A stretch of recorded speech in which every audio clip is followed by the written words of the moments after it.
Really, CSR was something that in the early 90s or early 80s was very voluntary.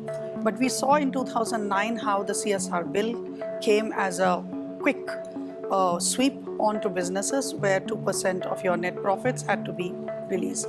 So from a voluntary regime, a compliant regime, the change is very fast. And one needs to be alert and to look at these changes. Technologies have come forward to support us. There are a lot of technologies that are available. For instance, if India has planned to announce that 50% of its energy use will come from non-fossil fuel products, then organizations that are using fossil fuels or producing fossil fuels need to wake up. It's a wake-up call for them.